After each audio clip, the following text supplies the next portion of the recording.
Okay, in this video we're going to look at experiment 9, which is the second experiment in the series of looking at gas laws.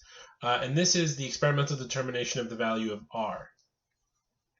So the gas law equation, PV equals nRT, is something that we used last week.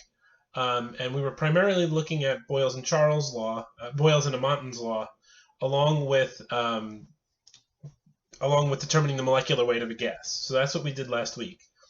This week, on the other hand, we're going to be looking at how we can create an experiment to experimentally determine the value for R, which is the gas constant. So to kind of kick things off, we need to understand, first of all, what are the values we need in order to get R? And then the other thing is where can we get a sample of gas that we can actually do this? So to get a value for R, if we kind of reshuffle things around, we need all of the variables except for R. So we would need the pressure of a gas, the volume of a gas, the number of moles of gas, and the temperature of the gas. If we have those four variables, then we can calculate a value of R. So that's our goal today, is to get those four variables experimentally. Then our other goal today is to come up with a way of making a sample of gas where we can figure out all four of those variables.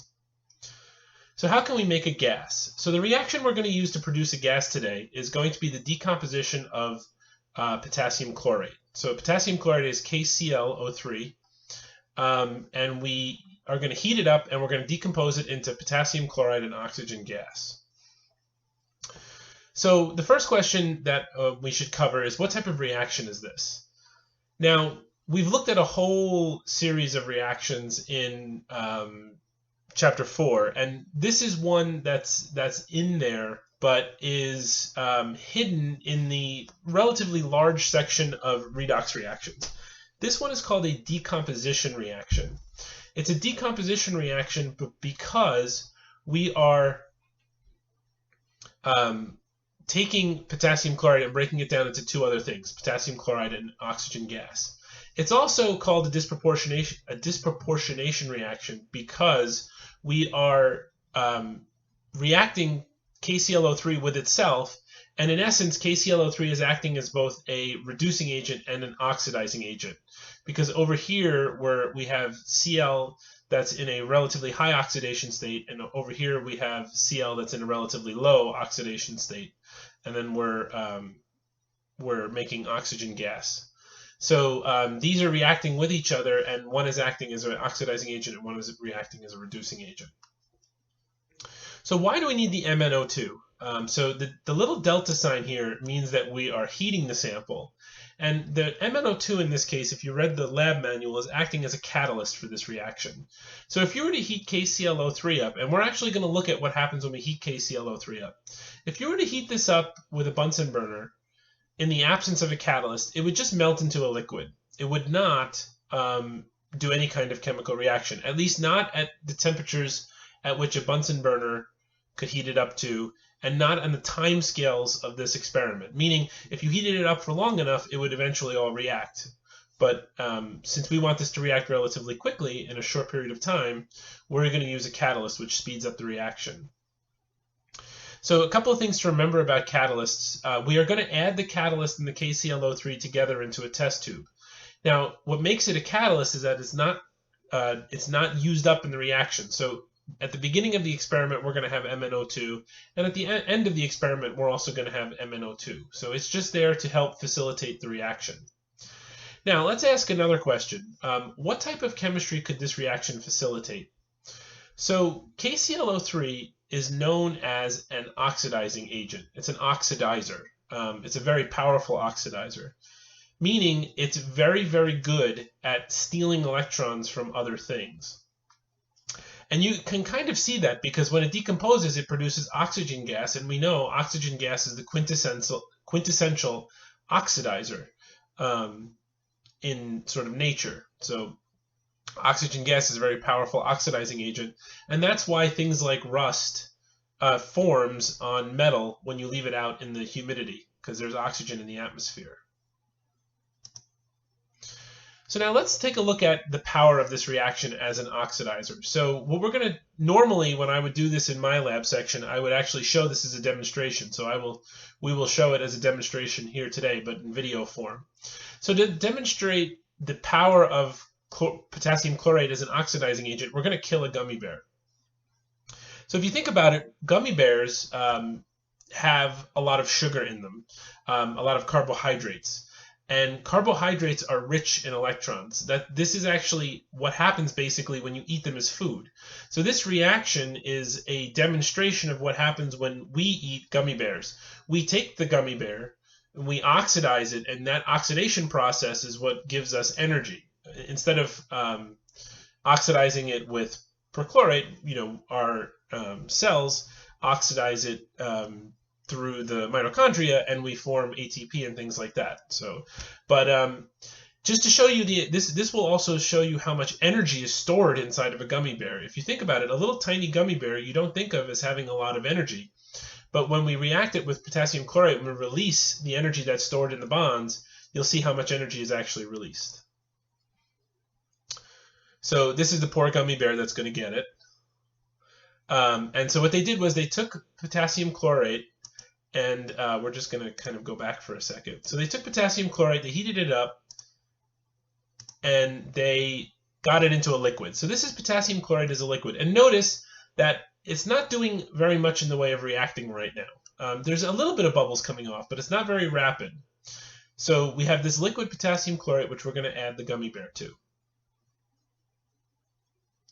And so now you can see that as the gummy bear was put in, it's reacting violently, producing energy. And a couple of the ways that we know that it's producing energy is because of the fact that there's light coming out, an extremely bright, sort of pinkish white light. Also, the fact that we see steam here is an indication that there's heat. So in this case, when we put the gummy bear, a reducing agent, in the presence of perchlorate, an oxidizing agent, we get a very strong redox reaction that's very, very exothermic. Okay, so let's look at the setup of what we're going to do today.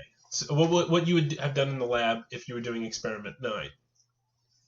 So the way that we set this experiment up in this video is going to show you, but it's slightly different from how we have our setup, but it's basically the same principle.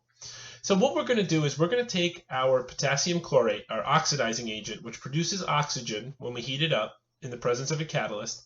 We're going to put it into a test tube. And then we're going to know the mass of the test tube and the perchlorate and the manganese oxide. And I'll explain why we need to know the mass of that in a few slides. We're going to put that in a test tube, and then we're going to heat it up.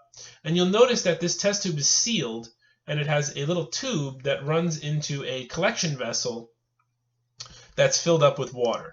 So when we start this video, you'll notice that there is potassium chlorate over here, and this collection vessel is completely full with water. It's filled all the way to the top with water and sealed. So now as we heat the potassium chlorate, it's going to start to decompose, producing oxygen gas.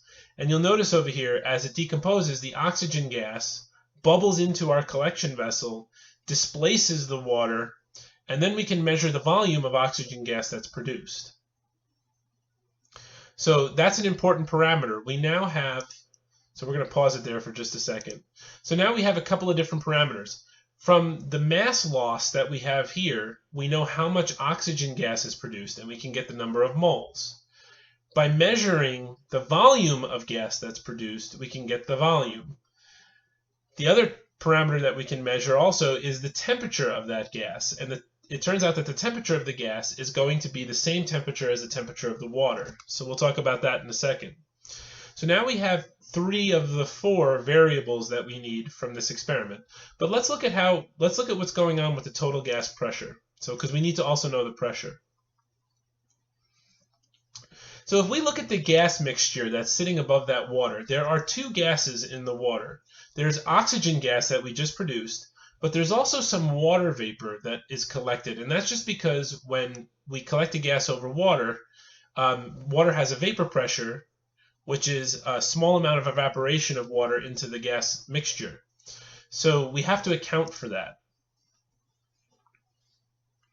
So the way that we're going to account for that is by knowing that the total pressure is the pressure of the oxygen plus the pressure of the water.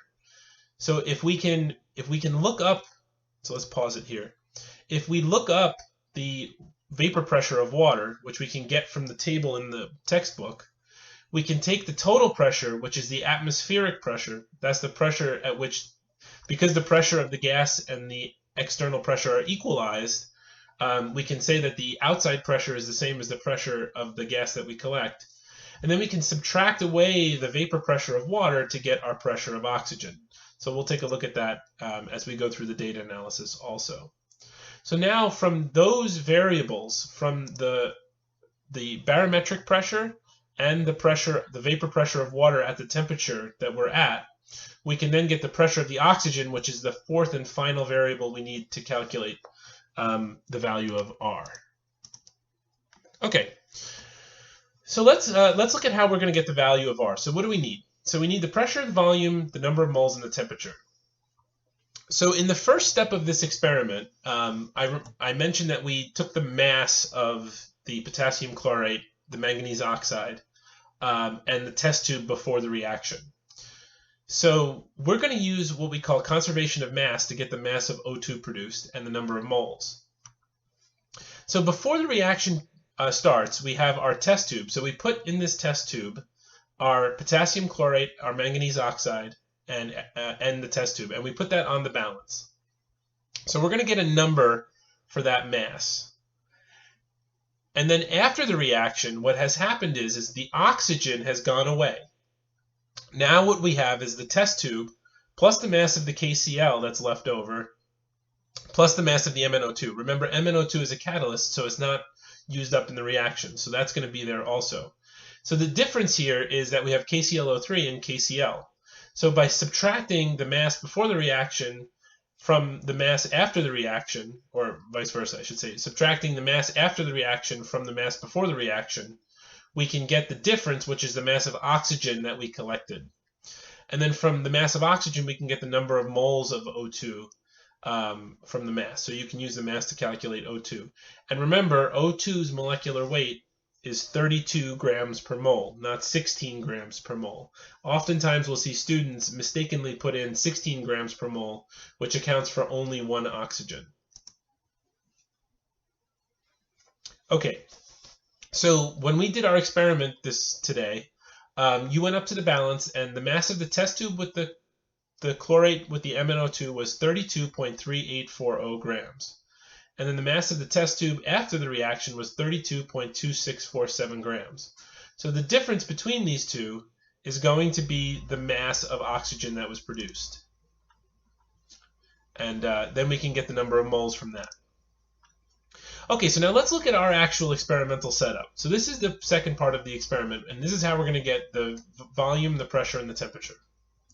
So in our experimental setup, it's going to look similar, except there's some slight differences. So here we have our test tube, and it's sealed up and connected by a tube to a flask. And this flask has water in it. And then this flask is then connected to a beaker, which is going to collect the water that we are going to displace. So when the oxygen is formed, the oxygen starts to fill up the tube and fill up the cavity above the water.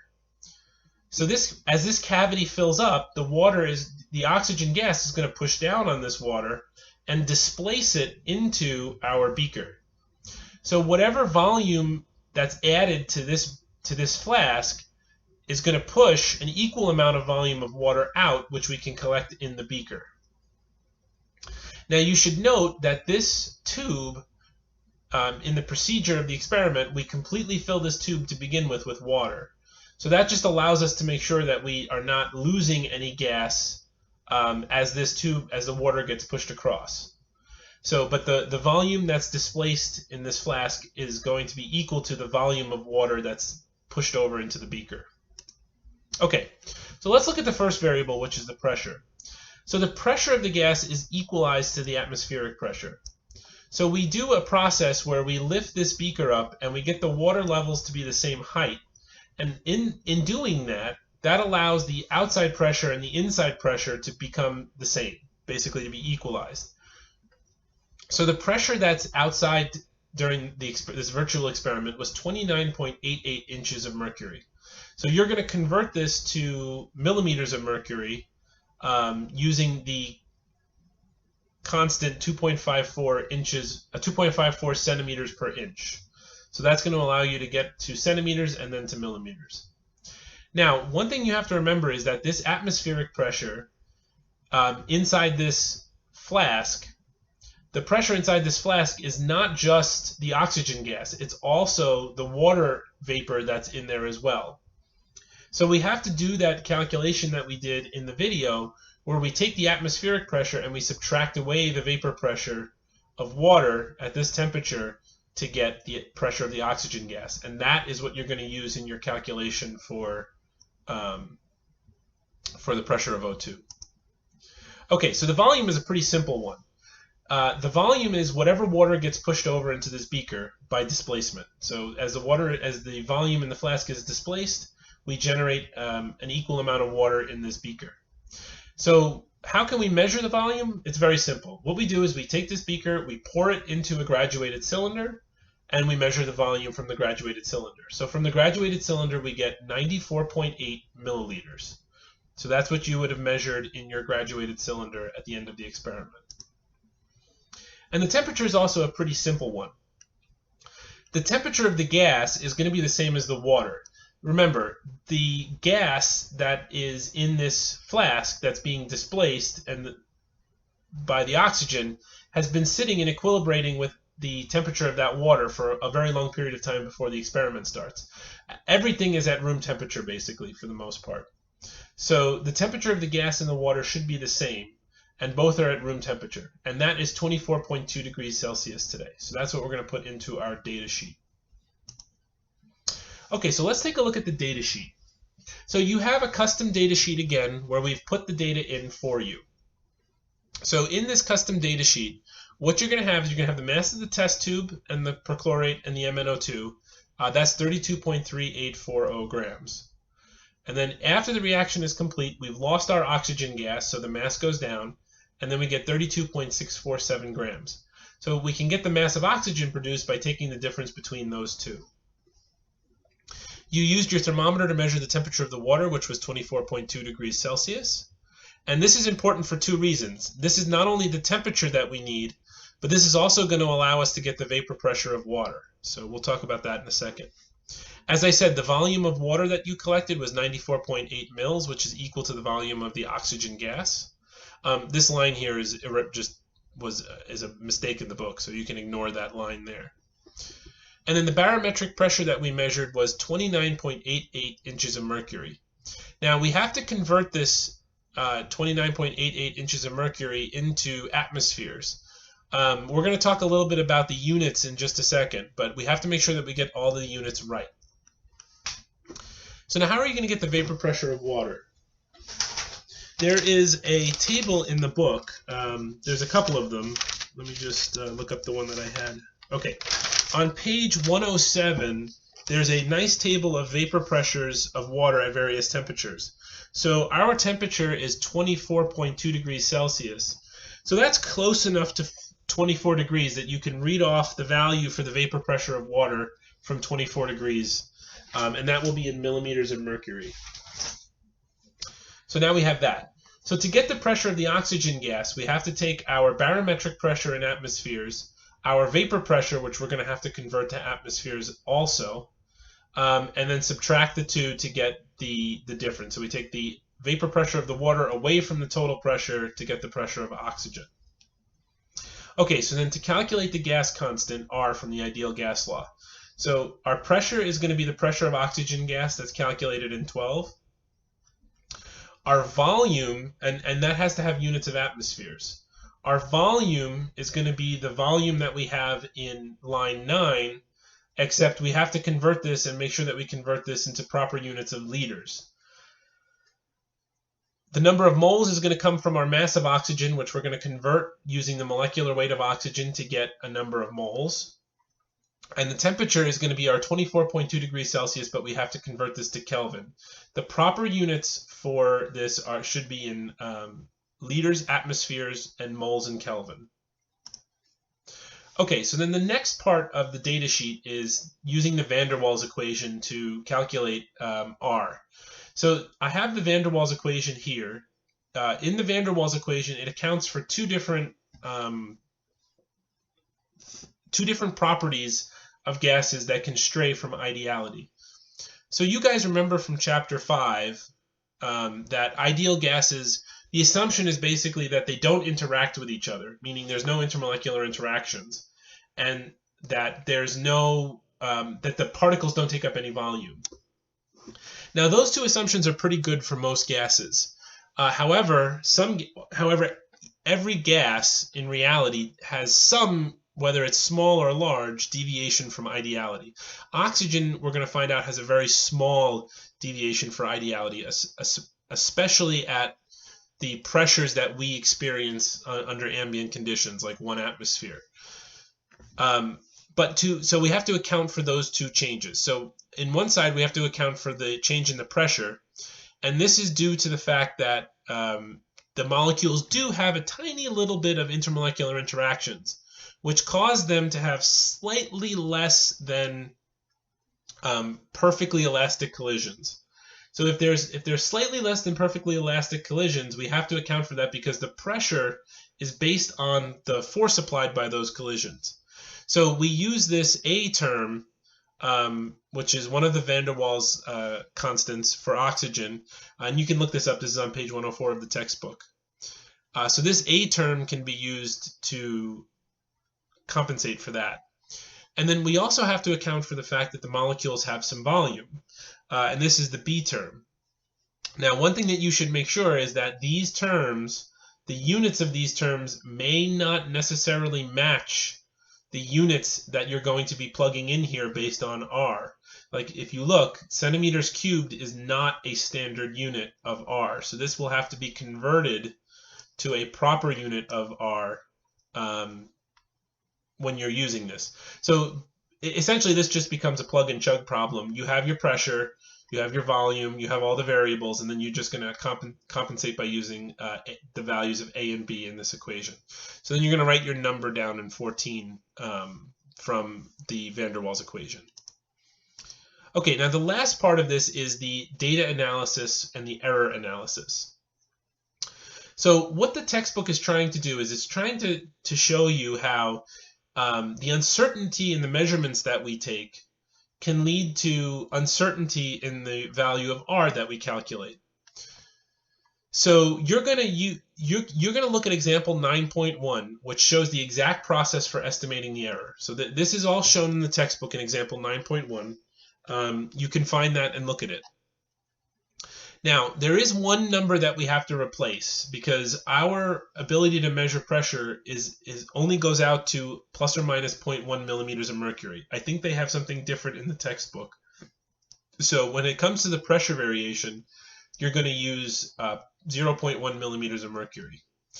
So basically what these values are the uncertainty in the instruments that we use to measure various things. Like, for example, our thermometer. It gives a number of 24.2 degrees Celsius, but the instrument says, oops, sorry guys, gotta go back there. The instrument says that number is only good to plus or minus 0.1. So really that measurement could have been 24.3, 24.2, or 24.1, plus 0.1 and minus 0.1. Same thing with the mass of the balance, the volume that we measure from the graduated cylinder, and the pressure that we measure from our pressure meter in the lab. So what you're going to do is basically you're going to have your value of R, which is PV over NT. And for pressure, you're going to take your pressure, and when we want to find a max value, we're going to add the uncertainty to the top. That's going to give us the largest value on top. And then if we want to get a max value on the bottom, we're going to subtract those uncertainties from the variables, right? So we want to have the biggest number on top and the smallest number on the bottom to get the max value. So by using all of these different uncertainties and plugging them in and adding and subtracting to your measured values, this is going to give you an upper limit and a lower limit for what the R might have been given these known uncertainties. So take a look at example 9 and make sure for the max value you add your uncertainties on the top and subtract your uncertainties on the bottom. And then for the min value, you subtract your uncertainties on the top and add the uncertainties on the bottom. Okay, now in the in the data sheet, there's this line for the accepted value of R. This drives the students crazy every year because they're like, what's the source? So basically what you're going to do is you're going to write 0.088206, which is the value of R that we all know and love. And you could just say, Dr. K said so. And then you're going to put your value of uncertainty in R here. So you're going to put your average value and then the plus or minus, which example 9.1 will show you how to do. Okay, so this should get you started on this experiment. I hope that we've demonstrated how the experiment would work, where you're getting the numbers from, and what the calculations you need to do are. So if you have any questions, you can contact your laboratory instructors, and this will be due at the time that your experiment is normally due. So just keep an eye on the syllabus. Thank you and good luck.